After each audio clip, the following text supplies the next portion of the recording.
하나님의 말씀 마태복음 5장 1절에서 12절 말씀과 베드로전서 2장 19절에서 21절까지의 말씀입니다. 교독하겠습니다. 하나님의 말씀입니다. 예수께서 무리를 보시고 산에 올라가 앉으시니 제자들이 나아온지라. 입을 열어 가르쳐 이르시되 심령이 가난한 자는 복이 있나니 천국이 그들의 것이며 애통하는 자는 복이 있나니 그들이 위로를 받을 것이며 온유한 자는 복이 있나니 그들이 땅을 기업으로 받을 것이며 의에 줄이고 목마른 자는 복이 있나니 그들이 배부를 것이며 긍휼히 여기는 자는 복이 있나니 그들이 긍휼히 여김을 받을 것이며 마음이 청결한 자는 복이 있나니 그들이 하나님을 볼 것이며 화평하게 하는 자는 복이 있나니 그들이 하나님의 아들이라 일컬음을 받을 것이며 의를 위하여 박해를 받은 자는 복이 있나니 천국이 그들의 것임이라. 나로 말미암아 너희를 욕하고 박해하고 거짓으로 너희를 거슬러 모든 악한 말을 할 때에는 너희에게 복이 있나니 기뻐하고 즐거워하라. 하늘에서 너희의 상이 큼이라. 너희 전에 있던 선지자들도 이같이 박해하였느니라. 아멘. 베드로전서 2장 19절에서 21절 세 절 말씀 한 목소리로 같이 읽겠습니다. 부당하게 고난을 받아도 하나님을 생각하고 슬픔을 참으면 이는 아름다우나 죄가 있어 매를 맞고 참으면 무슨 칭찬이 있으리요. 그러나 선을 행함으로 고난을 받고 참으면 이는 하나님 앞에 아름다우니라. 이를 위하여 너희가 부르심을 받았으니 그리스도도 너희를 위하여 고난을 받으사 너희에게 본을 끼쳐 그 자취를 따라오게 하려 하셨느니라. 아멘. 오늘 말씀은 이제 팔복을 마무리하는 시간이지요. 팔복의 마무리가 고난과 연결이 된다고 하는 것은 특별한 의미가 있습니다. 그래서 먼저 우리 인생에 겪는 고난의 원인을 한번 살펴보려고 합니다. 사람이 겪는 고난의 종류라고 되어 있는데 고난의 원인을 이야기한다고 할 수가 있습니다. 제가 우리들이 겪는 고난의 이유들을 한 6가지를 말씀을 드릴 텐데 여러분들이 지금 고난을 겪고 있다면 나의 고난의 이유가 무엇인가를 한번 들으시면서 나는 이런 이유구나를 한번 점검해 보시라는 겁니다. 첫 번째는 어떤 특정한 신념이나 사상을 주장하거나 또는 그 사상에 반대함으로 인한 고난이 있습니다. 예전에는 사상범이란 표현을 썼죠. 양심수라고 하는 것도 우리가 귀에 익숙할 겁니다.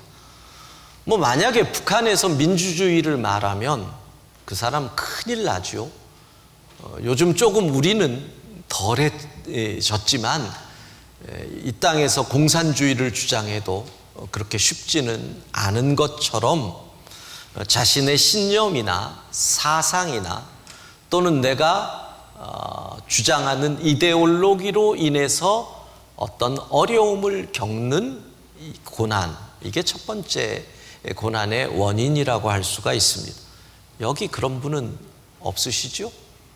혹시 공산주의 없으시죠? 예, 이런 신념과 사상으로 인한 고난은 아마 21세기 대한민국에서는 거의 사라진 고난, 그만큼 우리가 자유와 민주를 이룬 것이다 할 수 있습니다. 두 번째는 무지함으로 인한 고난입니다. 우리가 흔히 쓰는 말로 미련하면 몸이 고생한다, 그런 의미가 되겠지요. 법에 관한 상식이 부족하면 괜히 고난을 더 겪을 수도 있습니다. 몇 년 전에 전라도 광양 지역에 있는 교회들마다, 그러니까 버스가 있어서 버스를 교회에서 운행하는 교회의 버스 기사 집사님들한테 막 편지가 일률적으로 왔답니다. 광양 쪽의 목사님한테 들었는데, 그 내용이 뭐냐면 당신이 지금 교회에서 받는 월급이나 이런 것들을 노동관계법을 어긴 것이다. 교회가 나에게 의뢰하면 다 받을 수 있게 해주겠다. 근데 그 기사분들 가운데 몇 분이 그쪽 그 노무 브로커하고 연결을 한 거지요. 광양 쪽 교회들이 뒤집어졌습니다. 그러니까 그냥 그런 법하고 상관없이 교회 집사님이 운전하고 그랬는데, 법으로 얘기하면 새벽 기도 운전하는 거는 이 소위 말하는 추가 수당이 있어야 되고, 주일 운전도 주일을 일하는 날로 노무 계약을 맺지 않았으면 이 휴일 운행에 대한 수당이 더 붙어야 되고, 수요 기도회 운행하는 것도 저녁에, 그러니까 그거를 이분이 10년 있었으면 몇 천만 원이 되는 거예요. 교회들이 다 뒤집어졌죠. 그러니까 그냥 옛날처럼 집사님 하니까 버스 운행해 주세요 뭐 이래서 하던 교회들이, 물론 그래서 몇 천만 원을 받아간 분들은 그 교회에서 완전히 이제는 또 남의 식구처럼 취급을 받는 일이 있었지만, 우리가 조금 지혜가 있으면 그런 어려움을, 법에 관한 지식이 있으면 어려움을 안 겪어도 되는데 그냥 좋은 게 좋은 거다, 이러다가 어려움을 겪을 수도 있는 거죠. 말로 하면 무식함으로 인한 고난, 이렇게 얘기할 수도 있습니다. 세 번째는 성격으로 인한 고난도 있습니다. 성질이 더러운 분들, 너무 표현이 노골적이었나요? 고집이 센 분들 있잖아요. 그냥 잘못했다 말 한마디면 끝날 건데 그냥 끝까지 버티다가 더 어려움을 겪는 분들도 있습니다. 성격이 너무 좋은 분들 있죠. 친구가 말만 하면 돈 빌려주고, 요즘은 그렇지 않지만 보증서 주고. 아마 여기서 제가 여러분 가운데 남편이 친구한테 인심이 좋아서 어려움 겪은 분, 그러면 손들 분들이 제법 있을 겁니다. 손 들었다가는 또 가정 파국이 날 테니 손을 못 들겠지만, 뭐 그냥 빌려주고, 사람이 너무 좋다 보니 그런 성격 또는 교만함, 이 성격으로 인해서 고난을 겪는 분들도 많이 있습니다. 네 번째, 나의 죄와 잘못으로 인한 고난도 있습니다. 도둑질 했으면 감옥에 가는 거고, 강도짓 했으면 감옥에 가는 거지요. 그러니까 이 고난은 뭐예요? 나의 죄값으로 인한 고난인 겁니다. 어떤 의미로? 당연한 고난이죠.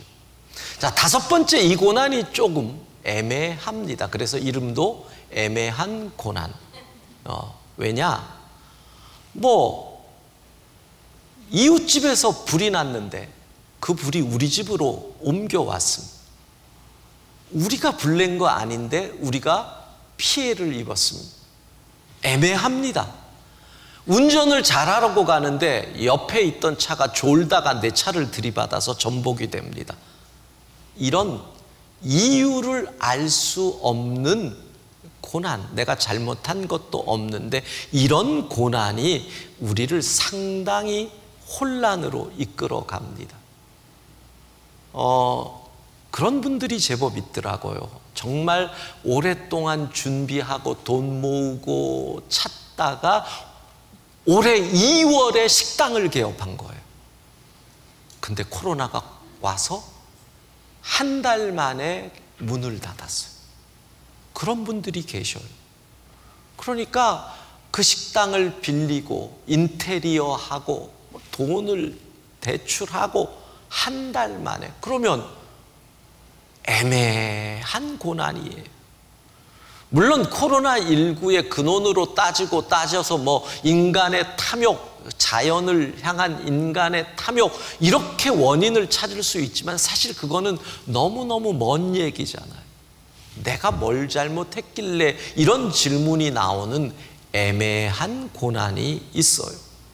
자, 6번째 고난, 선한 일을 행함으로 인한 고난도 있어요.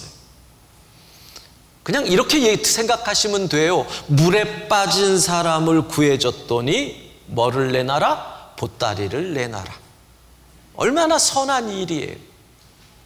물에 빠진 사람을 구하려면 내 생명을 던져야 되는데, 그래서 구해줬더니 기껏 보따리 내놔라 하는 식의 이런 착한 일을 행하고 고난을 당하는 경우도 있다는 거예요. 자, 여러분이 혹시 고난 속에 있다면 여러분의 고난의 원인은 어떤 걸까요? 한번 생각을 해 보십시오. 그런데 제가 6가지로 나눴지만 오늘 성경 본문을 따라가면 3가지로 정리를 할 수 있습니다. 베드로전서 2장의 본문을 갖고 이야기하는 겁니다. 그러니까 첫 번째는 말씀드린 것처럼 애매한 고난. 그것을 베드로전서 2장 19절은 이렇게 말씀합니다. 같이 읽습니다. 부당하게 고난을 받아도 하나님을 생각함으로 슬픔을 참으면 이는 아름다우나. 부당하게, 내가 잘못한 것이 없는데도 고난을 이유 없이 당한다. 그때 베드로 사도는 이렇게 얘기합니다. 하나님을 생각하고 참으라. 그러면 이 고난의 순간이 아름다워진다. 왜? 하나님은 내가 알지 못하는 이유를 알고 계시고, 하나님은 보이지 않는 이 고난을 벗어날 길을 알고 계시고, 하나님은 이 고난 이후에 나를 향한 선한 계획을 갖고 계시기에, 할렐루야, 하나님을 생각하고 참으라. 이것이 애매한 고난에 임하는 성도들의 믿음의 모습입니다. 2번째, 죄로 인한 고난입니다. 거기서 베드로 사도는 2장 20절 상반부에 이렇게 얘기합니다. 함께 읽습니다. 죄가 있어 매를 맞고 참으면 무슨 칭찬이 있으리요. 죄값으로 고난을 당하는 것은 당연한 것이니까 억울하다 큰 소리 내지 마라. 그러니까 죄로 인한 고난을 안 당하려면 죄를 짓지 마라. 그 얘기를 하는 거예요. 3번째 고난의 유형은 이거지요. 성경이 인정하는 고난입니다. 선한 일을 행함으로 인한 고난이에요. 2장 20절 후반부 베드로전서 같이 읽습니다. 그러나 선을 행함으로 고난을 받고 참으면 이는 하나님 앞에 아름다운, 이게 진짜 고난이라는 거예요. 이 선을 행함으로 인한 고난과 오늘 주님이 말씀하신 팔복의 8번째 복이 연결되는 거죠. 의를 위하여 박해를 받는 자. 이게 바로 선을 행함으로 인한 고난이 되는 거예요. 여러분은 그리스도인의 삶이 무엇이라고 생각하십니까? 그리스도인의 삶은 베드로 사도의 말씀에 따르면 고난을 선택하는 삶이라는 겁니다.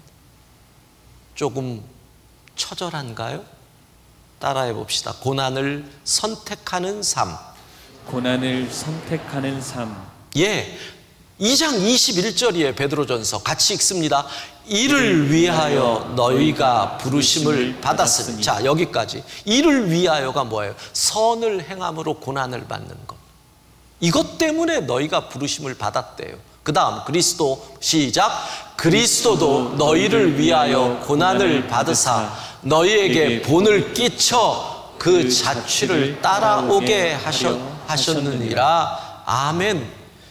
선을 행함으로 고난을 받는 것, 이것을 위하여 부르심. 우리가 그리스도인이 되었고, 그리스도 예수님은 우리가 그렇게 살도록 본을 보이셔서 먼저 고난을 당하셨고, 우리 그리스도인은 그 자취를 따라 살아야 한다. 그러니까 그리스도인의 삶이 뭐예요? 고난을 선택하는 삶. 무엇을 위하여? 선을 위하여. 이렇게 얘기가 되는 겁니다. 그래서 오늘 예수님은 이렇게 말씀하시는 겁니다. 마태복음 5장 10절 같이 읽습니다. 의를 위하여 박해를 받은 자는 복이 있나니 천국이 그들의 것임이라. 여기서 의는 우리가 다 알다시피 예수님이라고 했습니다. 예수님 때문에 고난을 당하는 자, 예수님을 위하여 고난을 받는 자가 복이 있는 것이다. 우리는 지난 9주 동안 코로나19 이후 그리스도인은 어떻게 살아야 할 것이냐라는 질문에 대해서 팔복의 말씀으로 답을 찾고 있습니다. 팔복의 말씀을 통해서 예수님은 이렇게 우리에게 명하시는 겁니다. 팔복은 결국 이렇게 살면 예수님처럼 살 수 있다. 팔복의 말씀이 우리의 삶의 열매를 맺으면 예수님을 닮게 된다. 이게 팔복이 우리에게 주는 교훈입니다. 그렇습니다. 사랑하는 영광의 성도 여러분, 코로나19 이후 세상이 어떻게 변할지라도 관계없습니다. 우리가 예수님처럼 살겠다고 결단을 한다면, 예수 닮은 인생을 살아간다면 이 세상은 결코 우리를 감당할 수 없고, 예수 그리스도를 닮은 우리는 이 세상을 하나님의 나라로 변화시킬 줄로 믿습니다. 예수님을 닮아 살아가는 겁니다. 우리의 소원은 뭐예요? 예수 닮는 것. 원하고 바라고 기도합니다. 찬양하고 말씀을 이어갑니다.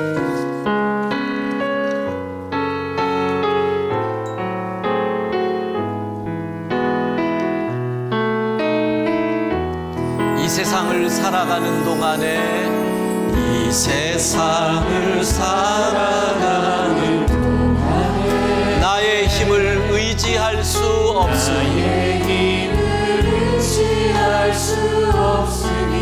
기도하고 낙심하지 말 것은,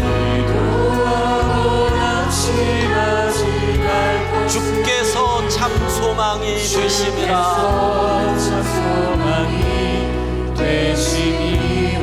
하나님의 꿈이 나의 비전이 되고, 예수님의 성품이 나의 인격이 되고, 나의 인격이, 성령님의 권능이 나의 능력이 되게, 나의 능력이 원하고 바라고 기도합니다. 주의 길을 걸어가는 동안에,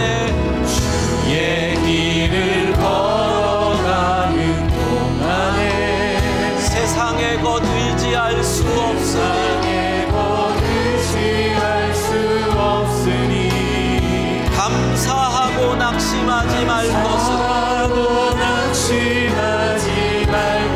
주께서 참 기쁨이 되심이라.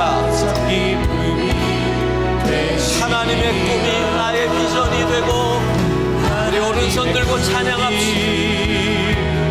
나의 비전이 되고 예수님의 성품이 나의 인격이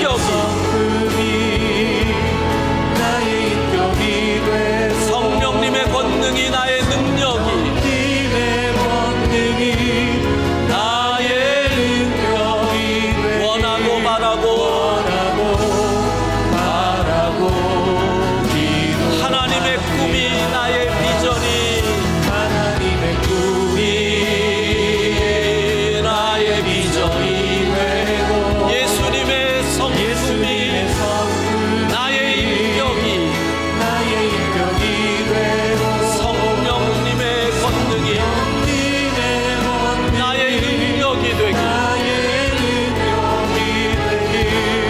원하고 바라고 기도합니다.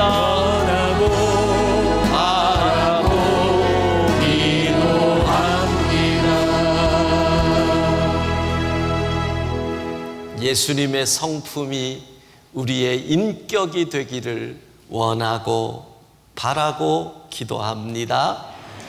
자, 그러니까 예수님처럼 살려면 오늘 의를 위하여 박해를 받는다는 이 말씀을 통해서 두 가지 질문에 여러분이 답을 해야 합니다. 그러니까 결국 예수님처럼 살려면 의를 위하여 핍박을 받을 각오가 되어 있느냐 이거거든요. 과거와 미래로 질문을 한다면 첫 번째는 이거예요. 여러분은 예수님 때문에 고난당한 체험이 있습니까? 이 질문에 대답을 해보셔야 돼요. 예수님 때문에 손해를 본 적이 있고 예수님 때문에 피해를 당한 적이 있고 예수님 때문에 어려움을 당하나 인내한 적이 있습니까? 라는 질문. 우리는 늘 예수님 때문에 복을 받고 싶어 해요. 예수님 때문에 부자가 되고 싶고 예수님 덕분에 건강하고 싶고 예수님 때문에 자녀들이 잘 되고 싶고 그게 나쁜 소원이 아니에요. 그러나 그게 그리스도인의 목적이 될 수는 없는 거예요. 만약에 그게 목적이라면 예수님은 부적이에요. 복주는 부적. 예수님 때문에 고난을 당한 경험이 있느냐? 사실 지금 우리가 대한민국에서 21세기를 살면서 믿음 때문에 고난을 당하는 경우는 별로 없을 거예요. 감옥에 갇히지도 않잖아요. 매를 맞지도 않잖아요. 그러나 이럴 수는 있어요.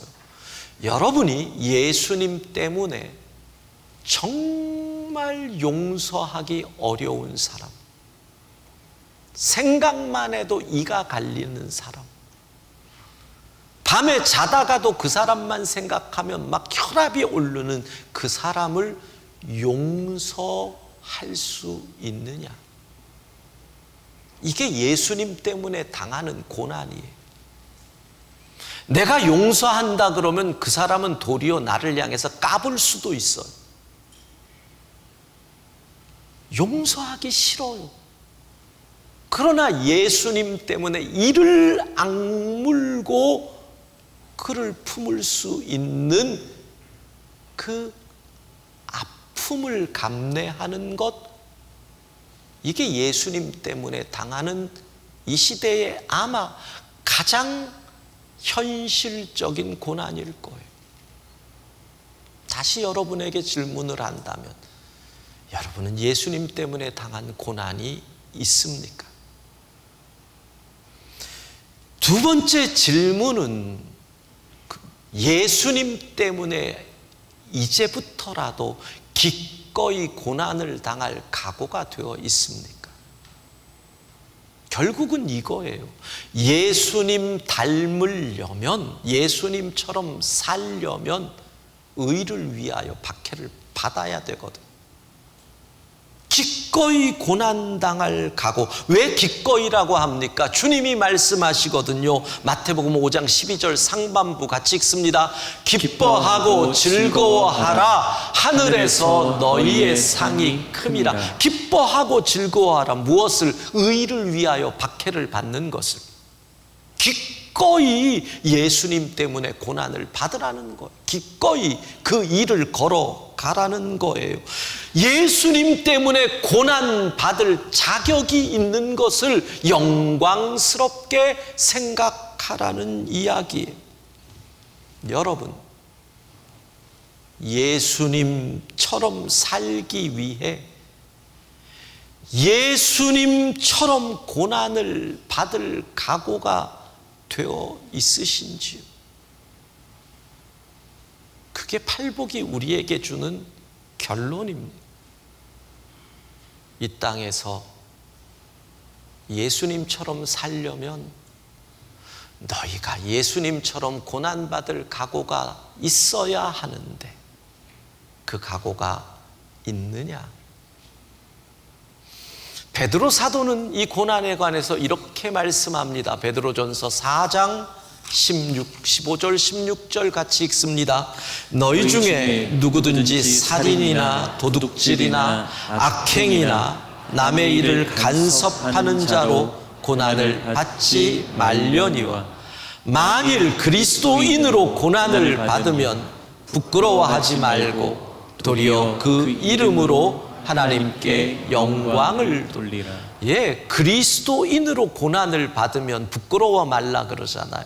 고난을 받는다는 것은 어떤 의미에서 바보 같은 취급을 당하는 거고요. 너는 맨날 당하고도 또 용서해주고 또 용서해주고 호구다 이런 소리도 듣고요. 그리스도인으로 바르게 살려다 보니까 부정과 불의와 타협을 안 하다 보니 어쩌면 능력 없다고 가난할 수도 있거든요. 그리스도인으로 살다 보니까 힘들 수 있거든요. 그런데 그게 이 시대에는 그게 부끄러운 일이 되는 거예요. 능력 없는 사람이 부끄러운 시대거든요. 근데 뭐라 그래요? 부끄러워하지 말라. 그것이 하나님께 영광이 된다. 생각을 전환하라는 거예요. 여러분, 부유할지라도 그것이 그리스도인으로서 온전치 못하다면 하나님 앞에서 그게 부끄러운 일이에요. 가난할지라도 물론 부유하면서 그리스도인답다면 그것도 하나님께 당연히 영광이죠. 그러나 그리스도인으로서 고난을 받는 걸 부끄러워하지 말라는 말씀, 예수님 때문에 기꺼이 고난을 받을 각오를 하고 코로나19 이후의 시대를 살으라는 겁니다. 이게 한국교회가 살 길입니다. 이것이 우리가 살 길입니다. 이 삶의 자세라면 코로나20이 오든 30이 오든 능히 감당하고 이길 수 있는 겁니다. 사랑하는 성도 여러분, 우리가 원하는 것, 우리가 바라는 것, 우리가 기도하는 것 무엇입니까? 예수님 닮는 것입니다. 제가 물어봅니다. 우리가 원하는 것, 우리가 바라는 것, 우리가 기도하는 것이 무엇입니까? 예수님을 닮는 겁니다. 그러면 오늘 각오하십시오. 예수님 때문에 기꺼이 고난을 감수하겠다. 부끄러운 일 아닙니다. 그것이 하나님께 영광이 됩니다. 예수님 때문에 기꺼이 고난을 감수함으로 예수님 닮은 사람으로 이 시대를 살아가 하나님께 영광이 되는 우리 모두가 되기를 소망합니다.